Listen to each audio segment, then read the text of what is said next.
সামান্য বৃষ্টিতেই ডুবে যাচ্ছে চাঁপাইনবাবগঞ্জের গোমস্তাপুর উপজেলার বাঙ্গাবাড়ি ইউনিয়ন। বিশেষ করে ইউনিয়নের ভূমি কার্যালয় ও পরিষদে ঘুরে এমন চিত্রই দেখা যাচ্ছে। সেবা নিতে আসা সাধারণ মানুষও পড়ছেন চরম ভোগান্তিতে। একদিকে জলাবদ্ধতায় সরকারি সেবা কেন্দ্রগুলো ডুবছে, অন্যদিকে জলাবদ্ধতার কারণে ব্যাহত হচ্ছে মানুষের স্বাভাবিক জীবনযাত্রা।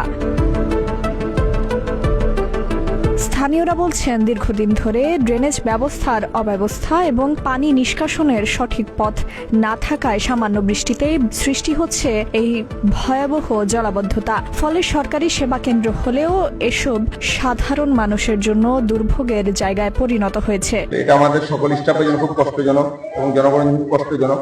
আমরা এটা চেষ্টা করতেছি, এখন পর্যন্ত কোনো সুরা আসতেছে না। আপনার সাবেক চেয়ারম্যান সাহেব একটা ব্যবস্থা নিয়েছিল আপনার, যেটা আমাদের আবার না রেখে ওই শুধু হাই স্কুলের জন্য ব্যবস্থা করেছে আপনার, আমাদের কোনো ব্যবস্থা করা হয়নি। এখন আমরা এই মুহূর্তে নিব আপনার বিল্ডিং এর আশায় আছি, এখানে কোনো অর্থ আমরা পরিষদ বরাদ্দ আছে নাই। আমি এখানে ভূমি অফিসে চাকরি করি, আমার এখানে আপনার জলপথ হয়ে যায়, আমার সার আসতে পারে না, আমার পিয়ন আসতে পারে না, আমরা খুব কষ্টের ভিতরে থাকি। শুধু সাধারণ মানুষই নয়, জলাবদ্ধতার কারণে অফিসের দৈনন্দিন কার্যক্রমও ব্যাহত হচ্ছে। কর্মকর্তা কর্মচারীরা বাধ্য হচ্ছেন ভেজা পরিবেশে কাজ করতে। গুরুত্বপূর্ণ কাগজপত্র সংরক্ষণের ক্ষেত্রেও তৈরি হচ্ছে ঝুঁকি। আমাদের বাঙ্গাবাড়ি ইউনিয়নটা এভাবেই ডুবে থাকে, বৃষ্টির পানি হলে ডুবে।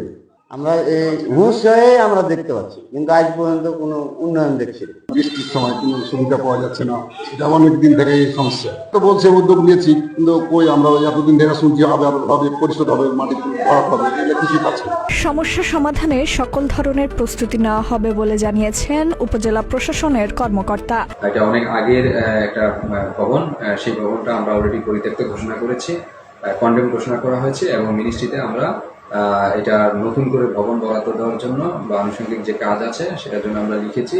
হয়তো শীঘ্রই এটা অনুমোদন আমরা পাবো, অনুমোদন পেয়ে বরাদ্দ যখন আমরা পাবো আমরা নতুন করে কাজ শুরু করব। আর যে জলাবদ্ধতার বিষয় বলছেন, যেহেতু ভবনটা নিচু, এটা কিছুটা জলাবদ্ধতা হয়ে যাচ্ছে, আর কন্ডেম ঘোষণা হওয়ার কারণে আমরা এখানে নতুন করে কোনো কাজও করতে পারছি না।